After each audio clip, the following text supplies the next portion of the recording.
Revanth CM అని ముందే ప్రకటిస్తే కాంగ్రెస్ కు 30 కూడా వచ్చేటి కావట. 100 రోజులు కాకముందే ప్రజల్లో వ్యతిరేకత. పార్లమెంట్ ఎన్నికల్లో గుణపాఠం చెప్తారు. 4 రోజులు అమెరికా వెళ్తే కేటీఆర్ ఇక రాడంటూ ప్రచారం చేశారు. అంతరిక్షంలోకి వెళ్ళినా ప్రజలు పిలవగానే వస్తా. 24 ఏళ్ల తర్వాత కారు సర్వీసింగ్ వచ్చింది. బీఆర్ఎస్ వర్కింగ్ ప్రెసిడెంట్ కేటీఆర్ వ్యాఖ్యలు. కారు సర్వీసింగ్ తమ్మి ఇంజనే వీకిందట, కారు ఇంజనే వీకింది. ఇక్కడ నట రేవంత్ సీఎం అని ముందే ప్రకటిస్తే కాంగ్రెస్ కు 30 కూడా వచ్చేవి కావట. ఎటువంటి మాటలు అంటారు వీటిని? ఈ బలుపు మాటలు కాకపోతే ఇంత బలుపు ఇంకా ఫకర్ తగ్గలేదా కేటీ రామారావునికి? ఇంకా ఫకర్ ఆ మదం తగ్గలేదా? ఆ మాయల్నే ఉన్నట్టు, ఇంకా భ్రమలో ఉన్నట్టు నువ్వు ఇంకా దిగుతాం నువ్వు ఇంకా నువ్వు మొగుల మీదనే ఉన్నట్టు ఇంకేదో మాయా మచ్చింద్ర మాట. రేవంత్ సీఎం అని ముందే ప్రకటిస్తే కాంగ్రెస్ 30 వచ్చేటి కాదట. రేవంతే సీఎం అని ప్రకటిస్తే ఇంకొక 20 వచ్చేటి సన్నాసి ఇంకా పెరిగేటి. రేవంత్ రెడ్డిని సీఎం గా ముందే ప్రకటిస్తే కాంగ్రెస్ పార్టీకి సీట్లు పెరిగేటి, తగ్గుడు కాదు. ఇది అడుగుదాం జనాన్ని. రైట్. బాతాల పోషెట్టి కొడుక డ్రామారావు, ఒక్కసారి రేవంత్ రెడ్డి సీఎం అని కాంగ్రెస్ పార్టీ ముందే ప్రకటిస్తే కాంగ్రెస్ పార్టీకి సీట్లు పెరిగేవా తగ్గేవా? ఇది పోల్.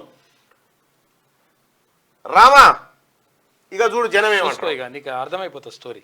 రేవంత్ రెడ్డి సీఎం అని కాంగ్రెస్ పార్టీ ముందే ప్రకటిస్తే కాంగ్రెస్ పార్టీకి సీట్లు పెరిగేవా తగ్గేవా అంటే, రేవంత్ రెడ్డి సీఎం అయింది కాబట్టి నీ పార్టీకి సంబంధించిన 12 మంది ఎమ్మెల్యేలు రెడీగా ఉన్నారు పోయేతుంది. రైట్. ఓటింగ్ లో పాల్గొనండి దయచేసి.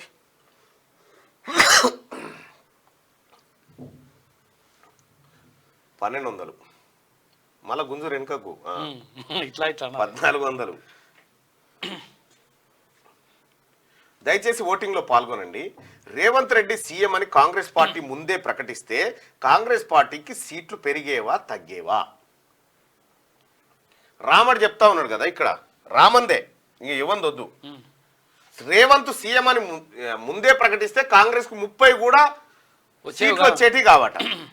ఈ రామన్ని ఇక ఎట్లా చేద్దాం చూడు. ఇక రేవంత్ రెడ్డి సీఎం అని కాంగ్రెస్ పార్టీ ముందే ప్రకటిస్తే కాంగ్రెస్ పార్టీకి సీట్లు పెరిగేవా తగ్గేవంటే కాంగ్రెస్ కు సీట్లు పెరిగేవి అని 195% అని చెప్తారు. సన్నాసి విన్నావా రామారావు? ఏమన్నా సిగ్గు తెచ్చుకోరాదా? జనం ఒపీనియన్ ఏముంది, నువ్వేం మాట్లాడుతున్నావు అనేది. రేవంత్ రెడ్డి సీఎం అని కాంగ్రెస్ ముందే ప్రకటిస్తే కాంగ్రెస్ పార్టీకి సీట్లు పెరిగేవా తగ్గేవా అంటే కాంగ్రెస్ కు ఇంకా సీట్లు పెరిగాయని 95% మంది అంటారు.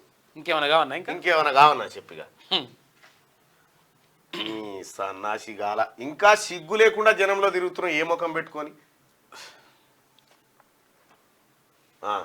ఈయనట 30 సీట్లు కూడా వచ్చేటి. లంకె బిందెలు ఉన్నాయని వస్తే కాలికుండలే ఉన్నాయని అనడం సీఎం హోదాకు తగదన్నారు. అయ్యో ఈయన రామన్ని నిజంగా చెప్తున్నా కదా, ఎన్నడో నాడు జనం పొల్లు కొడతారు. టీఆర్ఎస్ పార్టీ కార్యకర్తలే కొడతారు. వాళ్ళే తప్పది.